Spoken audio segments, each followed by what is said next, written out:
Class 7 school based assessment जो आपका paper है इंग्लिश का होने जा रहा है, इसकी आज की वीडियो में कंप्लीट तैयारी करेंगे।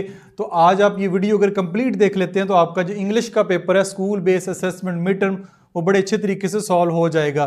तो अगेन सबसे पहले हमारे पास ऑब्जेक्टिव पार्ट है, एमसीक्यूज पार्ट है, सबसे पहले इसको हम सॉल्व करेंगे। तो इसके साथ साथ आंसर भी आपको दिखाऊंगा और करके भी दूंगा ताकि आपकी तैयारी जो अच्छी तरीके से हो सके। सबसे पहला जो क्वेश्चन है वो है identify the personal pronoun in this sentence she loves to read books in her free time. ठीक है, इसमें आइडेंटिफाई करना है पर्सनल प्रोनाउन। तो इस क्वेश्चन नंबर 1 का ए पार्ट जो ठीक है she. Question number 2, choose a sentence with the correct use of an apostrophes to show possession. Possession होता है कि उसके कब्जे में जो चीज़ है उसके लिए करेक्ट यूज ऑफ एस्ट्रोट्रोप्स का जो है वो आपने बताना है। तो वो इसकी ऑप्शन जो डी है, the cat's tail is fluffy and soft. The cat's tail is fluffy and soft, D option जो है वो ठीक होगी। क्वेश्चन नंबर 3 है pick out the correct plural of runner up. Pick up the correct plural of runner up, इसकी जो option number 3 की वो सी ऑप्शन ठीक है, वो है रनर्स अप। क्वेश्चन नंबर 4 है choose the correct pair of homograph, यानी होमोग्राफ का जो करेक्ट पेयर ऑफ चूज करना है। तो वो हमारे पास क्वेश्चन नंबर 4 की डी ऑप्शन ठीक होगी, टीयर टीयर। क्वेश्चन नंबर 5 है choose the suffix to make a new word from kind.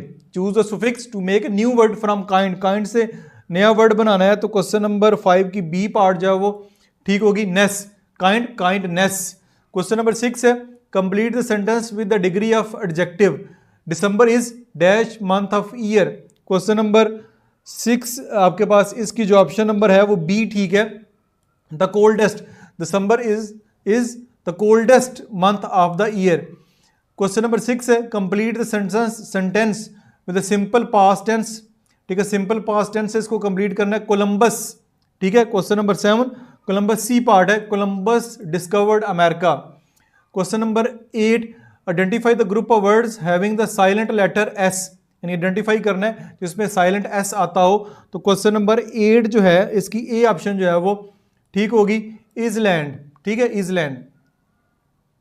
Question number 9 है identify the linking verb in the given sentence she remains काम अंडर प्रेशर। ठीक है, इसमें जो लिंकिंग वर्ब्स है वो आपने आइडेंटिफाई करना है। तो क्वेश्चन नंबर जो 9 है इसकी बी पार्ट जो है वो ठीक है, रिमेन्स। क्वेश्चन नंबर 10 है select the adjective derived from the verb invent. Select the adjective derived from the verb invent. तो क्वेश्चन नंबर 10 जो है उसका बी पार्ट ठीक है, inventive. Question number 11 change the following sentence into the present perfect tense he lose his keys before reaching homes. इसमें आपने change the following sentence को change करना है, प्रेजेंट परफेक्ट टेंस में चेंज करना है। तो क्वेश्चन नंबर 11 जो है उसका बी पार्ट ठीक है, he has lost his keys before reaching home, ये बी ऑप्शन ठीक है। क्वेश्चन नंबर जो 12 है identify the sentence structure with SVOC order. SVOC order में आपने स्ट्रक्चर को आइडेंटिफाई करना है। तो क्वेश्चन नंबर जो 12 है उसका ए पार्ट जो ठीक है, she gave me a gift. उसके बाद क्वेश्चन नंबर 13 है आइडेंटिफाई द एक्रोनिम्स ऑफ वासा। वासा का जो एक्रोनिम आपने फाइंड करना है। तो क्वेश्चन नंबर 13 का डी पार्ट जो है वो ठीक है, water and sanitation authority. Question number 14 identify the sentence with the correct punctuation. इसमें जो सबसे ज़्यादा जिसकी एग्जैक्ट पंक्चुएशन है वो आपने आइडेंटिफाई करना है। तो क्वेश्चन नंबर 14 का सी पार्ट जो है वो ठीक है, the teacher said please finish your homework. 14 का सी ठीक है। Question number 15 identify the sentence with the third person point of view. Third person point of view, identify the sentence with the third person point of view. Question number 15 की जो हमारे पास option बन रही है वो सी ऑप्शन बन रही है, they were met with many difficulties on the journey. Question number 16 identify the sentence with correct capitalisation. Correct capitalisation का जो सेंटेंस है वो आइडेंटिफाई करना है। तो क्वेश्चन नंबर 16 का डी पार्ट जो है वो ठीक है, I am going to London city. Question number 17 select the meaning of breeze. Select the meaning of breeze. तो क्वेश्चन नंबर 17 जो है उसका सी पार्ट जो है वो ठीक है, a light gentle wind breeze. Select the meaning of breeze. Breeze का जो मतलब है वो बताना है कौन सा, a light gentle wind. Question number 18 identify the correct syllabus of the word computer. ठीक है, identify the correct syllabus of the word computer. Question number 18 का बी पार्ट जो है वो ठीक है 3।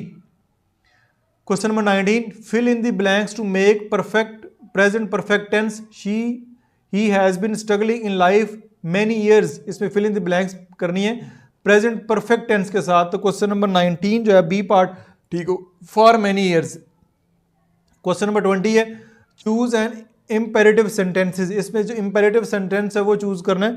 तो क्वेश्चन नंबर 20 का ए पार्ट जो है वो ठीक है wash your hand before eating. Question number 21 identify the figure of speech in the given sentence the mountain peak was a crown in the sky. ठीक है, identify the figure of speech in the given sentence the mountain peak was crown in the sky. तो question number 21 इसका C part जो है वो ठीक है metaphor. Question number 22 select the pair of homophones. इसमें select the pair of homophones करना है तो वो कौन से हैं। क्वेश्चन नंबर 22 का जी हमारे पास फिर कौन सा बन रहा है, ए पार्ट बन रहा है accept respect. Question number 23 choose the meaning of once in a blue moon. Once in a blue moon इसके जो मीनिंग है वो आपने बताने हैं। 23 का डी पार्ट जो है वो ठीक है to do something rarely. Question number 24 choose the correct exclamatory sentences. तो 24 का सी पार्ट जो है वो ठीक होगा what a pleasant weather today. ये इसकी ऑप्शन जो है वो ठीक बन रही है। नेक्स्ट हमारे पास 25 की जानब मूव करते हैं। 25 में देखें तो change the narration of the given sentence. इसकी नरेशन चेंज करनी है। She said to me I like chocolate ice cream. ठीक है, she said to me I like chocolate ice cream. तो 25 क्वेश्चन नंबर जो 25 है उसका बी पार्ट जो वो ठीक है she told me that I like chocolate ice cream. Question number 26 choose the meaning of the given proverb never जज a book by its cover. Never जज a book by its cover choose the meaning of given proverb. इसका meaning choose करना है। तो 26 का आपके पास B part जो है वो ठीक है don't give an opinion about someone based on outward appearance. ठीक है, ये इसका आंसर होगा। 27 choose the sentence with the metaphor. Metaphor के साथ जो सेंटेंस है उसको चूज करना है। तो 27 का डी पार्ट जो है वो ठीक है he was a lion weather challenge was offered. He was a lion whenever a challenge was offered. ठीक है, पैराग्राफ इंस्ट्रक्शन है। फिर आपके पास पैराग्राफ है read the following poem carefully and answer the question given below. अब आपको paragraph वाले क्वेश्चन है ये आपने पोएम को अच्छे तरीके से रीड करना है। रीड करने के बाद जो आपने आंसर है उनके देने हैं। आपके पेपर में कोई पैराग्राफ भी आ सकता है। यहाँ पे पोएम है तो आपको कोई पैराग्राफ भी पूछा जा सकता है। क्वेश्चन नंबर 28 है identify the literary device used. Identify the literary device used the flower glows the leave will sway. ठीक है, आइडेंटिफाई द लिटरेरी डिवाइस में यूज बतानी है is used in the flower glows the leave will sway. तो question number 28 जो है वो B part ठीक है पर्सोनिफिकेशन इसका ऑप्शन ठीक है। What happen to the garden when sun rise. जब सन निकलता है तो गार्डन में क्या होता है। 29 का ए ऑप्शन जो है वो ठीक है the garden become quite and calm. Question number 30 what suggest that the garden is full of activity during the day। what suggest that the garden is full of activity during the day। Question number 30 जो है वो B part जो है वो ठीक है the sound of the bugs and bees. The sound of the bugs and bees. 31 आपके पास what does the phrase their mystery the night will keep mean in the context of the poem। ठीक है, ये आपने 31 जो है इसका जो ए part है वो ठीक होगा the secret of the garden remain hidden in the night. ये इसकी ऑप्शन जो ठीक होंगी। तो वीडियो के पहले हिस्से में हमने जो MCQs हैं सारे के सारे वो अभी समझे हैं देखे हैं, सारे ऑप्शन भी मैंने लगवा दिए हैं। उम्मीद आपको समझ आए होंगे। इसके बाद हम जो इसका सब्जेक्टिव पार्ट है CRQs इसकी जानब मूव करते हैं। अब CRQs का जो कंप्लीट पेपर है वो सॉल्व करेंगे। तो क्वेश्चन नंबर 32 है इसमें write a dialogue of 10 sentences between the two friend who discuss the activities they do in their favourite season. यानी दो स्टूडेंट हैं उनके दरमियान एक डायलॉग लिखना है जिसमें वो अपनी फेवरेट एक्टिविटीज़ जो वो डिस्कस कर रहे हैं, जो कि उनका जो फेवरेट सीजन होता है, चाहे वो गर्मी है चाहे वो सर्दी है, जो भी होता है उसके दौरान जो भी एक्टिविटीज़ करते हैं वो बतानी है। तो ये 10 सेंटेंस एक सैम्पल आंसर लिखा हुआ है। Saqib the weather is changing quickly it is getting cooler each day I love it. यानी सर्दियों के मौसम की बात कर रहे हैं। Haider yes weather is changing I wish I could stop it from changing. यानी हैदर कह रहा है कि मैं हो सकता है इसको कोशिश करूँ चेंज करने की कि ये रुक जाए ना चेंज हो। Saqib wow you do not seem to like winter, why it is so. Haider I like the summer season, यानी हैदर जो है वो समर सीजन को लाइक करता है। The long days with the sun out, यानी वो गर्मियाँ उसमें ज़्यादा होती है और पूरा दिन जो है काफ़ी लंबा होता है। There is a plenty of time for playing, cricket खेलने के लिए, गेम करने के लिए बहुत ज़्यादा टाइम होता है, इसलिए हैदर को गर्मियाँ पसंद है। Saqib you are right but it gets really hot there, the winter season is better. वो उसको कह रहा है साकिब कि ये बात ठीक है लेकिन उसमें गर्मी बहुत होती है और विंटर सीजन बेहतर है। Haider why do you like the winter season more, तुम विंटर सीजन को क्यों पसंद करते हो। Saqib temperature is low, temperature low होता है। I really enjoy different fruit, यानी इसमें फ्रूट उसको पसंद है। Okay I got it but the change in weather is really helpful for everyone, लेकिन वो ये भी आपस में कह रहे हैं कि जो वेदर है वो चेंज होता है वो हम सब के लिए बड़ा बेनिफिशियल है। Saqib yes different season are blessing of Allah, without it life would be boring, यानी अल्लाह ताला की ये बहुत बड़ी नेमत है कि ना इसके बगैर ज़िंदगी बहुत मुश्किल हो जाती।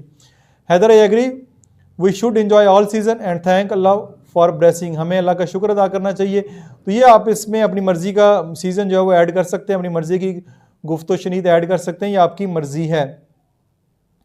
ठीक हो गया। अवार्ड ऑफ मार्क्स, इसमें जो मार्क्स किस तरह देने हैं, मार्क्स इसमें देने हैं जी, ये सारी जो डिटेल है सेंटेंस स्ट्रक्चर के, डायलॉग के, डायलॉग किस तरह लिखा है, सेंटेंस किस उसके एनालाइज कैसे किया है, करेक्टर कॉन्ट्रास्ट मार्क कैसे हैं, एक्सप्लिसिट कंक्लूजन, ये सारी चीज़ें देखी जाती हैं।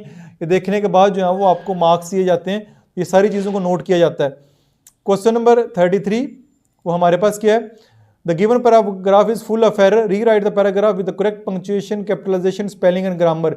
एक पैराग्राफ आपको दिया गया है, ठीक है, ये इसको आपने इसमें बहुत सारी एरर है, एरर जो है वो पंक्चुएशन से रिलेटेड है, कैपिटलाइजेशन से रिलेटेड है, स्पेलिंग एंड ग्रामर की हैं। इस जो एरर को आपने ठीक करना है, ठीक करने के बाद जो आंसर है वो आपने प्रॉपरली अच्छे तरीके से देना है। तो आइए इसको भी जो है वो हम करेक्ट करके लिखते हैं। ये लिखा हुआ है सैम्पल आंसर, ए ट्री, शुरू में a tree is a tall plant that has a thick trunk, branches and leaves. It helps us by giving us shade, clean air to breathe and homes for animals like birds and squirrels.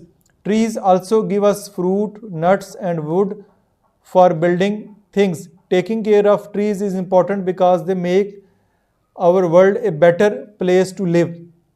ये उन्होंने इसके proper जो है वो grammar के हवाले से, punctuation के हवाले से, हर लिहाज से इस जो पैराग्राफ है इसको बिल्कुल ठीक कर दिया है। तो ये इसके जो सैम्पल आंसर हैं जो जिस हिसाब से आपको नंबर दिए जाएंगे सारे के सारे लिखे हुए हैं, इनको ज़हन नशीन करके आपने अपने पेपर को सॉल्व करना है। क्वेश्चन नंबर 34 है, read and given mind map and rewrite a paragraph of 10 sentences on the importance of trees. यानी इंपॉर्टेंस ऑफ ट्रीज के ऊपर आपने एक पैराग्राफ लिखना है, यूज करेक्ट ग्रामर, पंक्चुएशन और स्पेलिंग, इसका भी ख्याल रखना है। तो ये इंपॉर्टेंस ऑफ ट्रीज के ऊपर एक पैराग्राफ लिखा हुआ है। Trees are essential to live, trees are essential to light on earth because they provide many benefits. First, trees produce oxygen which we need to breathe. They also offer shade on hot days, making outdoor space more comfortable. Additionally, trees provide homes for many animals such as bird and squirrel. Another important role they play is preventing soil erosion by holding the soil in place with their roots. Finally, tree plays help clean the air by absorbing pollution. In conclusion, trees help the environment and improve the quality of life for living things. ये आपने trees के ऊपर एक पूरा paragraph लिखा हुआ है। इस पैराग्राफ को आपने इस हिसाब से जो नंबर आपको दिए जाएंगे अवार्ड ऑफ मार्क्स, ठीक है, इस हिसाब से आपको नंबर दिए जाएंगे। और ये उनकी जो है जितने भी जो क्वेश्चन की रिक्वायरमेंट है सारी की सारी आपको यहाँ पे नज़र आ रही है, उसके मुताबिक जो है उसके आंसर दिए जाएंगे। यहाँ पे क्वेश्चन नंबर 35 नहीं है, लेकिन आंसर की में हमारे पास क्वेश्चन नंबर 35 भी मौजूद है, इसको भी आप देखें। ये है क्वेश्चन नंबर 35, ये कोई पैराग्राफ है जो आपको सुनाया जाएगा, पर उसके जो आंसर है वो यहाँ पे लिखे हुए हैं, तो ये भी लाजमी लिखिएगा।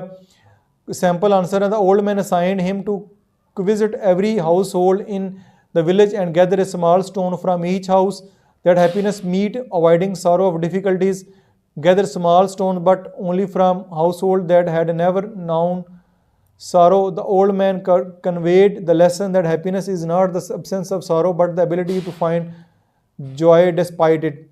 By focusing on the positive aspect of the situation, practicing gratitude and finding way to learn and grow from the experience.